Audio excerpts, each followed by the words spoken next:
All right, so today we are diving into Agile and Scrum. Okay. And if anyone listening has ever felt stuck in a project that felt more like wading through mud than like sprinting towards a finish line, Yeah, this is the deep dive for you. definitely. We're starting with the Agile Manifesto, Right. which is kind of like the founding document of this whole movement. Right.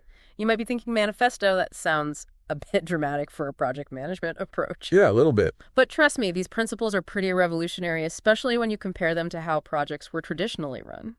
Yeah, and what's interesting is that Agile really flips the script on the old plan everything up front mentality. Mm-hmm. It's more about embracing the unknown and using it to your advantage. Which leads us to one of my favorite Agile principles, and this one always kind of throws people off. Okay. Welcome changing requirements, even late in development. Yeah.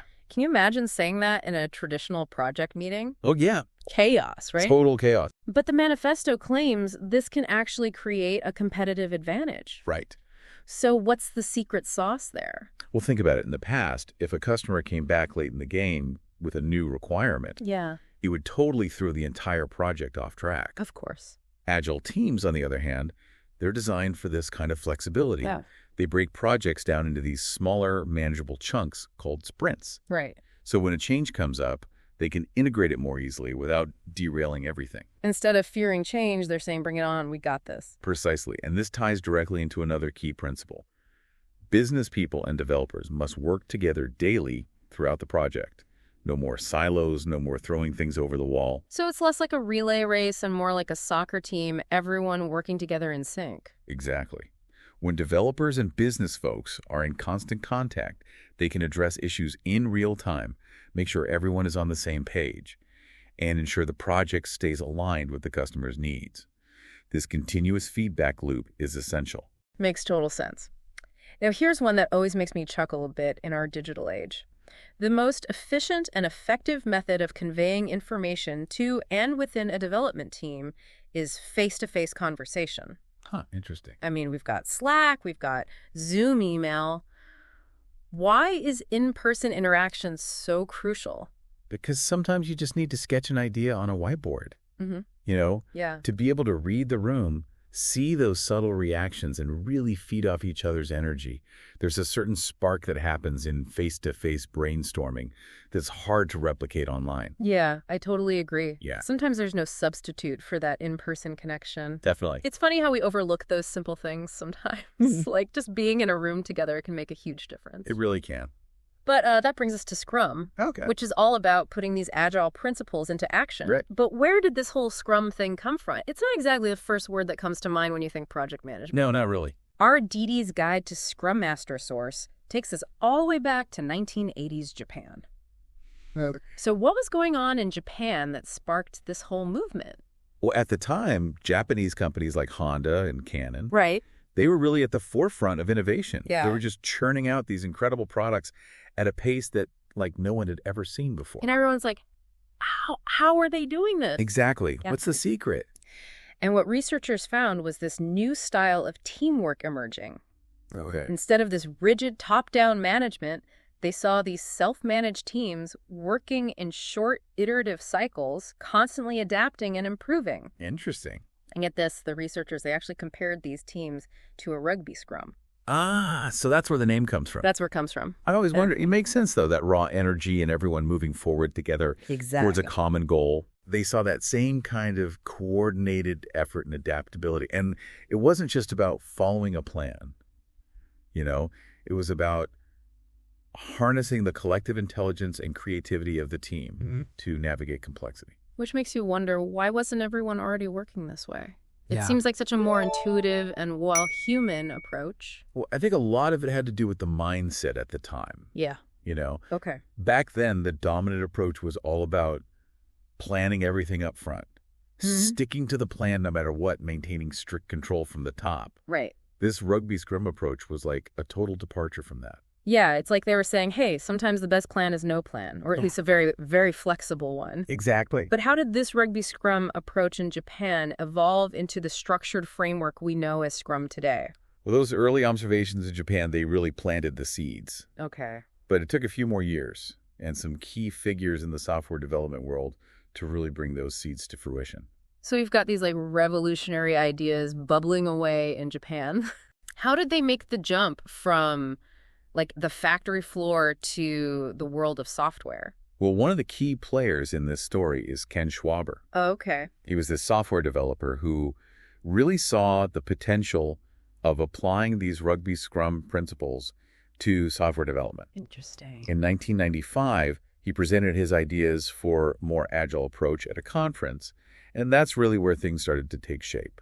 So this is where we start to see those Japanese ideas being formalized into what we now know as Scrum.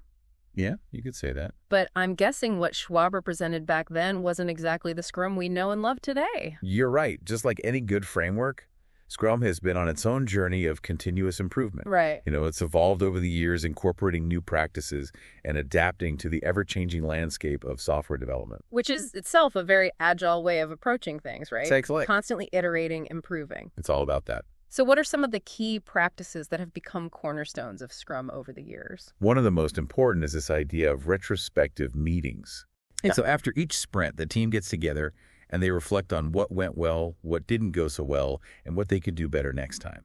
So it's about building that culture of continuous improvement right into the process. Exactly. I love that.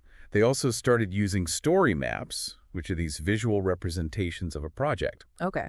Which helps teams break down complex tasks and prioritize what needs to be done. I love that Scrum embraces that visual element. Yeah. It's like taking something that's kind of abstract and making it tangible. Right. Something the whole team can really grasp. Exactly. And that shared understanding is so crucial for effective collaboration. Absolutely. And speaking of collaboration, Scrum really emphasizes self-managing teams. Okay. It's about trusting the team to manage their own work, Sure. make decisions, and hold each other accountable. So we've gone from these revolutionary ideas in 1980s Japan to this formalized framework we know as Scrum today. Right. But our DD's Guide to Scrum Master source mentions that there's no one single authority that dictates what Scrum is or isn't.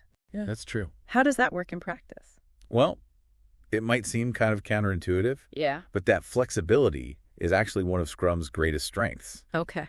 Because it's not like this rigid set of rules. Right. Teams can adapt the framework to their specific needs. So it's more like a set of guiding principles than a strict rule book. Exactly. Think of it like a toolbox. Okay. Scrum gives you the tools, but it's up to the team to decide which tools to use, how to use them, and even modify them to fit their own unique context. Which makes me think about that old saying, give a man a fish and you feed him for a day, teach a man to fish and you feed him for a lifetime. Right. Scrum is kind of teaching teams how to continuously adapt and improve, not just giving them a temporary solution. Yeah, I like that analogy. Yeah. And that's why it's so important to remember that with Scrum, the journey is just as important as the destination. Mm-hmm. It's about fostering this mindset of continuous learning and improvement. It's almost like Scrum is saying, hey, we don't have all the answers, but here's a framework to help you discover them for yourselves. Exactly. It's about empowering those teams to take ownership, to experiment, Yep. to learn from their mistakes, and just constantly evolve their approach. So we've talked about agile principles, the origins of Scrum, how it's evolved over time. We covered a lot of ground. But what does it all really boil down to? What's the core message here? At its heart, Agile and Scrum are about embracing change, collaborating effectively, and continuously improving. Mm-hmm. It's about creating this work environment where teams are empowered, adaptable, and ultimately more successful. And isn't that what we all want? Exactly. Be part of teams that can navigate complexity, deliver amazing results, and maybe even have a little fun along the way. Absolutely. And the great thing is these principles aren't limited to software development. Right. You could apply them to almost any project or team. So if you're listening, where in your own work or even in your personal life could you benefit from a little more agility? Yeah, think about that. Where could you embrace change, improve collaboration, or just commit to that ongoing process of improvement? It's really an invitation to kind of challenge the status quo Yeah, and unlock a whole new level of effectiveness in your work and life. I love it. So that wraps up our deep dive into the world of Agile and Scrum. This was great. We hope you enjoyed the journey. Yeah, thanks for listening. Until next time, keep those minds curious and those projects agile. Thank you so much for watching this video. If you found it helpful, don't forget to give it a like.